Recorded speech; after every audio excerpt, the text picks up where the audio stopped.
Seat साहब, the wire को interview Bilawal Bhutto Zardari साहब का इंटरव्यू कम और तकरार ज़्यादा लग रही थी। हाफ से ज़्यादा शो में अगर आप देखें तो मुसलसल टोका जा रहा था मेरे ख्याल में मेज़बान की जानिब से। आई डोंट नो कि उन्होंने क्यों इतना ज़्यादा बिलावल भुट्टो जरदारी साहब को प्रोवोक करने की कोशिश की। आपने भी वो इंटरव्यू देखा। बिलावल भुट्टो जरदारी साहब की expertise on foreign affairs specially related to India कैसे देखते हैं आपके? पाकिस्तान का मुकदमा कितने बेहतर अंदाज में उन्होंने पेश किया। देखिए, मैंने to be very honest with you, मैंने आधी इंटरव्यू देखी फिर मैंने बंद कर दी because it was not interesting at all मेरे हिसाब से। अच्छा। अब उसकी वजह ये थी कि बिलावल भुट्टो साहब had to present the Pakistani state and government point of view. वो तो करेंगे और मेरा ख्याल है कि उधर से भी उनकी जो रियासत है और उनकी स्टेट के जो पॉइंट ऑफ व्यू है वो उधर से वो पेश कर रहे। अफसोस इस बात का कि इतनी टकराव हो गया कि कुछ समझ नहीं आ रही थी कि ये इंटरव्यू हो रही है या लड़ाई झगड़े हो रहे हैं। मतलब ये कोई हार्ड टॉक तो नहीं है। करण थापर हार्ड टॉक तो नहीं करते, वो तो कोशिश करते हैं कि किसी तरीके के साथ सच्चाई निकले, कुछ बात आगे बढ़े। मगर ये तो शुरू से ही डेडलॉक लग रहा। अच्छा, मेरे साथ भी करण थापर साहब ने बड़े यही सवाल सारे पूछे थे।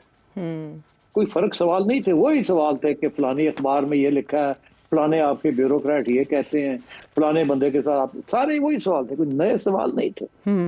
वो लगता है वही इट्स द सेम स्क्रिप्ट। मगर देखिए ना, आप सूरत हाल ये है कि उसके भी जवाब देने का तरीका है।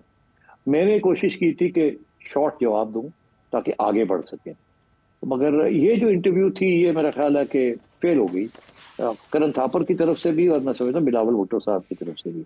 वो अपना मौकफ सही तरीके से प्रेजेंट नहीं कर पाए क्योंकि उन्हें इजाजत नहीं दी गई। और इजाजत इसलिए नहीं दी गई कि मेरा ख्याल है उधर प्रेशर बहुत था कि आपने ये सारी बातें करनी है, छोड़ना नहीं है, इसी चीज को दोहराना है। अब अनफॉर्चुनेट है इस किस्म की सिचुएशन। मैं समझता हूँ कि इंटरव्यू करने के तरीके बेहतर होते हैं। मगर मेरे लिए एक और सवाल बड़ा इंटरेस्टिंग है। जब करण थापर ने मुझे फोन किया था और कहा था कि मैंने आपकी इंटरव्यू करनी, तो ये पहली दफा नहीं था कि करण थापर ने मेरी इंटरव्यू की थी। और भी मौजू के ऊपर Karan Thapar from time to time मेरी इंटरव्यू करते हैं। इस दफा जब उन्होंने कहा तो मैंने कहा हाँ ठीक है, कर लेते हैं। मुझे नहीं पता था क्या सवाल आएंगे या क्या करेंगे या क्या नहीं होगा। मगर उसके बाद एक बड़ी इंटरेस्टिंग चीज हुई कि हमारे एक्स नेशनल सिक्योरिटी एडवाइजर की तरफ से करण थापर को कहा गया कि आप मेरी भी इंटरव्यू करें। अच्छा। और ये करण थापर ने अपनी इंटरव्यू में कहा कि आपने मुझे कहा कि मैं आपकी इंटरव्यू करूं, मुझे शौक नहीं है। मगर हमारे एक्स नेशनल सिक्योरिटी एडवाइजर साहब चाहते थे कि वो भी अपना मौकफ प्रेजेंट करें, व्हिच इज फाइन। मगर वो जो था ना, उसमें करण थापर थोड़ा सा एज ले गया कि मैंने तो आपको इंटरव्यू नहीं मांगी, आपने मुझे कहा कि मैं आपकी इंटरव्यू करूं। तो अगर ऐसे था तो फिर करण थापर को चाहिए था ना कि उनकी जो बात थी उनको पूरा करने देता। वहां भी वही सवाल, घिसे पिटे सवाल उन्होंने उनकी आगे भी किए और वो भी मैं समझता हूँ उन्होंने काफी कोशिश की कि वो बात आगे बढ़ाई जाए और कुछ हद तक शायद बढ़ाई भी। मगर वो भी मुझे मजा नहीं आया उस इंटरव्यू का, क्योंकि वो ऐसे लगता था कि प्रोटैगनिज्म हो रही है। Karan Thapar is not hard talk, तो क्यों पाकिस्तानियों के साथ क्यों हार्ड टॉक? बाकी सबके साथ तो हार्ड टॉक नहीं होती किसी के साथ, तो हमारे साथ क्यों हार्ड टॉक होती है? तो इसलिए एनीवे, तो मैं ये समझता हूँ कि बिलावल भुट्टो साहब, ये क्या करण थापर ने खुद कहा कि बिलावल भुट्टो साहब को अप्रोच किया कि मैंने आपकी इंटरव्यू करनी है, आई डोंट नो, या हमारी तरफ से इशारा हुआ, उनको कहा गया किसी के जरिए या डायरेक्टली कि मेरी इंटरव्यू करें, आई डोंट नो। अगर तो हमारी तरफ से ये था कि मेरी इंटरव्यू करें तो फिर तो वो उसने हार्ड लाइन लेनी थी। अगर उसकी तरफ से था तो फिर इनको सोचना चाहिए था कि क्या होगा इसका नतीजा, इस इंटरव्यू का, उनका मकसद क्या है, what is the objective behind it. तो इसलिए इस किस्म के इश्यूज खड़े हो गए थे। But anyway, I did not enjoy that interview. I think Bilawal Bhutto साहब इज वेरी आर्टिकुलेट, बड़े कॉन्फिडेंस के साथ बात करते हैं और मुझे बड़ी खुशी है कि वो सारा वक्त स्माइल करते हैं और फ्रस्ट्रेट नहीं होते। उनको बड़ा प्रोवोक किया करण ने, मगर वो फिर भी प्रोवोक नहीं हुए उस तरीके के साथ। अब मैंने करण की इंटरव्यू से देखा एक दो लोग उठ के चले जाते हैं, मगर ऐसे नहीं हुआ। लेकिन बिलावल भुट्टो जरदारी ने धमकी दी कि मैं रोकूंगा और मैं उठ जाऊंगा। ये हमारे यहाँ भी होता है कि एक एंकर जो है वो सवाल करता है, आप जवाब दे रहे होते हैं तो वो रोक देता है या कोई और बीच में कूद जाता है साइड से, तो आप कहते हैं यार मुझे बात तो खत्म करने दो, तो वो कहता है नहीं आप मेरी बात सुने, वो कहता है मेरी बात सुने। तो ये चलता है, ये मेरी बात सुने, मेरी बात सुने, मुझे बात नहीं करनी होता। ये इंटरव्यूज के अंदर मैं आपको बताऊं कि you should be short in your answer. जितना मर्जी लंबा सवाल हो, be short in your answer. जितना लंबा आप करेंगे आंसर, उतना आपको चांसेस होंगे वो आपको कट कर दें, और जो आप असली बात करना चाहते हैं वो गुम जाएगी बीच में। तो ये बट एनीवे, तो मैं देख रहा था बिलावल साहब भी जब ये इंटरव्यू हो रही थी, तो वो पहले कुछ ही और जगह पे चलते हैं, फिर वो आ रहे थे, वो हर दफा मैं आ रहा हूँ, मैं आपके सवाल की तरफ आ रहा हूँ, मैं आ रहा हूँ, वो फिर बीच में पूछ जाता था कि नहीं आप मेरे सवाल का जवाब दो, फिर सवाल को वही घूम के। तो आई थिंक ये this is, you have to be very careful कि जो सवाल किया गया उसी का जवाब दें, ताकि आप आगे बढ़ सके, आगे बढ़ सके। ये अगर आप उससे पहले एक प्रिएम्बल करेंगे और फिर कहेंगे अभी मुझे बोलने दे जी, मैं आ रहा हूँ आपके सवाल की तरफ, फिर ये कि जी आपने 3 सवाल पूछ लिए, मैंने तो अभी दूसरे का जवाब पूरा नहीं किया, आपने मुझे तीसरा पूछ लिया, मैं पहले दूसरे का जवाब दूंगा। ऐसे नहीं होना, ऐसे नहीं होती इंटरव्यूज। बट एनीवे, ठीक है, दैट्स अनफॉर्चुनेट। आई थिंक दोनों साइड्स के कंस्ट्रेंट्स थे, लेकिन जो आपका इंटरव्यू था उसको देखा जा सकता था मिसाल के लिए। बहरहाल जो एक्सट्रैक्ट करना चाह रहे थे इससे इन्फॉर्मेशन उस तरह से एक्सट्रैक्ट हो नहीं पाई, अट्रैक्ट नहीं कर पाया ये इंटरव्यू, इन शॉर्ट हम कह सकते हैं। सिर साहब, बिलावल 2 हफ्तों के लिए अमेरिका भी जा रहे हैं, क्या बिलावल भुट्टो जरदारी साहब को आने वाले दिनों में कोई रोल मिलने जा रहा है इन शॉर्ट, अगर प्रोग्राम खत्म होने से पहले आप कोई प्रेडिक्शन करें?